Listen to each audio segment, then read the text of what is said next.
Hey guys, this is actually me and Allison's last review that we're doing together, unfortunately, which makes her sad, but makes me like happy. Yeah, I'm going home, I'm getting away from this person. Yay! So this is, well, we've been very happy to do these reviews with you. I've been so happy to do these reviews with this person. And we're going to try, if you guys have liked this sort of stuff, we're going to try and collaborate again, maybe in a year, maybe a little bit sooner, I don't know. Who knows, but we definitely love doing this, so we're going to try and make it, Possible. again for you guys. Make it possible. Yeah.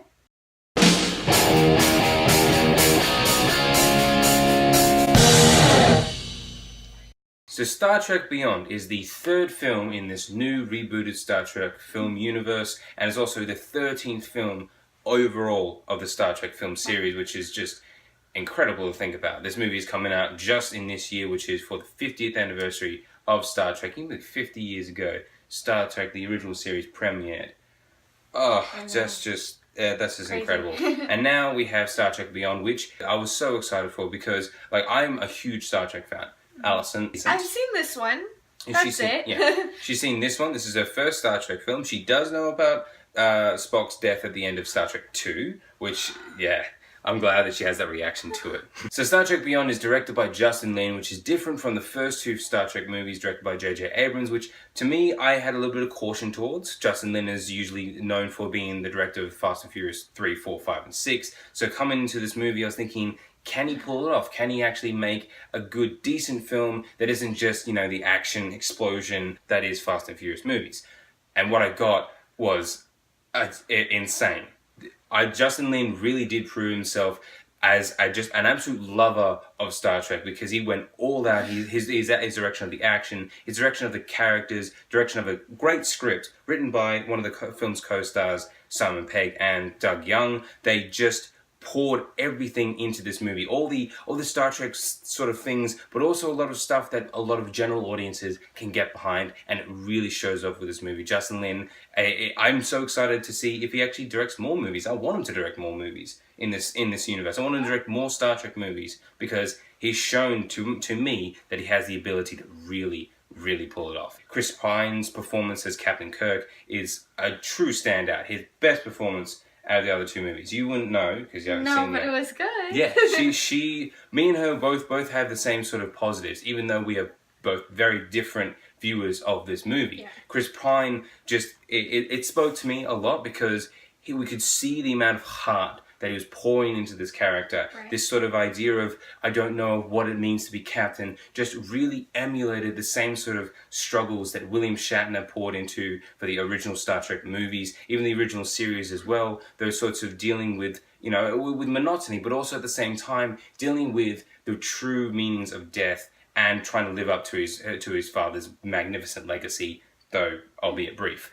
She wouldn't know that because she hasn't seen the 2009 movie. The rest of the cast is amazing as well. We're not selling anyone short. Chris Pine is a standout, but at the same time, Zachary Quinto and Carl Urban have the best chemistry together as Spock and Dr. McCoy. Their interactions, their scenes together were beautiful. Were truly heartwarming. The rest of the cast, I'm not going to name them because it's a long list. Oh God! But you can really see that they had a lot more fun in this movie than ever before. They just fit so easily in these roles, and you really can see the family dynamic that this cast has offset, and you can see that on screen as well. Right, and they truly showed their connection and their significance to each other because I really didn't have any questions about who was who, what they were doing, who was the good guy, who was the bad guy, so to speak, because they just delivered it so well that not seeing the other two that came before it or any of the original ones, I wasn't the least bit confused about that. Yeah,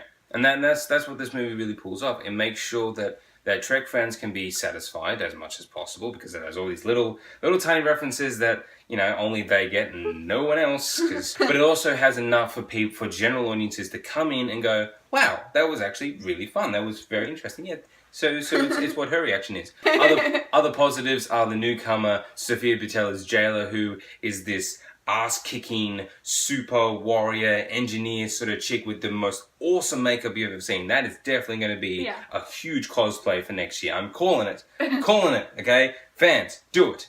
I want to see more Jayla because she was amazing. I hope she continues in these movies. She was a lot of fun to watch. She had a lot of heart. Sofia Boutella has proven herself in a movie that you haven't seen, Kingsman: Secret Service. She just really stood out as this cool presence. Just well done that they could make a character that's so like Rey from The Force Awakens. Yep, that movie.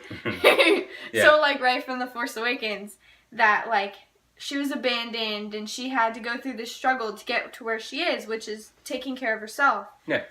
Yeah, that's what I got. That's what they were trying to communicate, and it was clear. It was a very clear sort of thing. Clear. Another newcomer is Idris Elba's villain Krull, who had this really cool, menacing presence. You know, when he comes on the screen, has this very interesting voice, this cool sort of walk, like there's something wrong with him, but at the same time, he's this big, strong man who can hold Captain Kirk up with one arm, and his plot didn't really make that much sense for a lot of the movie. It unfolds.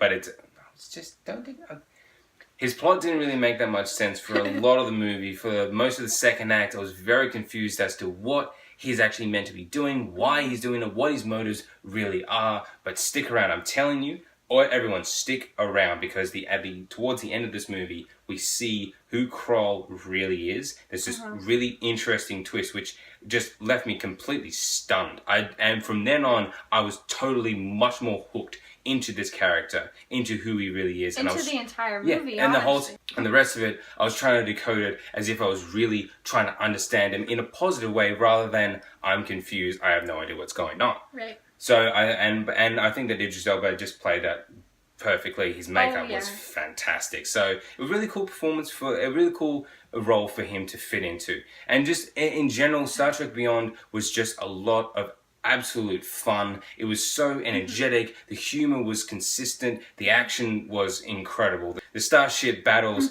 are insane. The climax for this movie, oh wow, it's just Really cool. Yeah, what she said. Because a lot of people will be worried that, Justin Lin, he does big explosions in Fast and Furious movies. Yes, the climax for this movie has a lot of explosions, lots of chases through a bunch of buildings. Right. But it's still really, really awesome. It is so fun to watch. It's probably one of the most fun action scenes I've seen in any Star Trek film, I've got to say. And the whole time I was sitting there, fist in the air, blood just pumping all the way through my body. Just, He's not exaggerating. Alright. I'm not even that into big, action-y, overrated, cliche, sort of overly tense scenes, and this was honestly entertaining and really cool from my perspective. So no movie is perfect. That is the golden rule of movie critiquing, if I may say so myself. I'm not wearing a tie. Professional, you. Yes, more professional.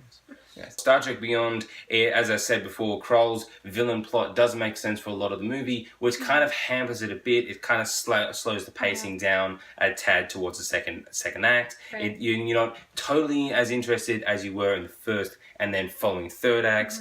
Some of the CGI in a few scenes was a little just unfinished. They could have just come in there and just touched up a little bit. Yeah, it looks like they just didn't look over it one last time, and they just missed this tiny little thing that just kind of, if you noticed it, it threw you off a little, but not enough to be like, wow, that was shit. Some of the hand-to-hand combat, well, actually pretty much a majority of the hand-to-hand combat, wasn't really that well shot or well edited. I kept looking at it and thinking, I don't really know what's going on. Like, did you see that?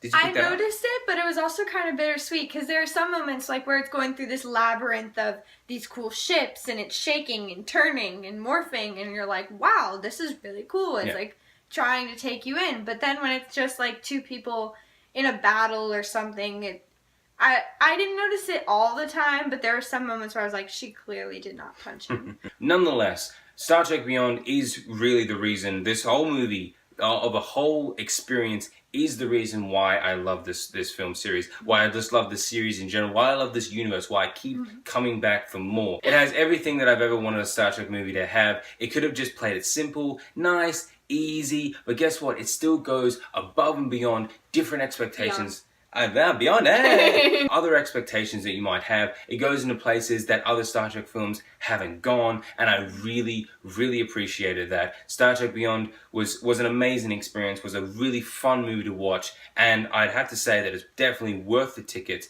and the Blu-ray. So Star Trek Beyond, have you seen it? What did you think about it? What did you think about it? Because you're I think you should give it a thumbs up. Yeah. Plug. So tell us in the comments below what you thought about the movie, what you thought about this review, what do you think about me and Alison doing reviews, because if you guys like it, then we'll try and do it again in some way. We'll try as hard as we Maybe can. next year, but... I don't know. Maybe you might send me in a video and I'll try and splice into the Or I reviews. won't. Oh. Okay then, or I'll just do them by myself and she can just go away. Remember, push that little red button. Thank you so much for watching.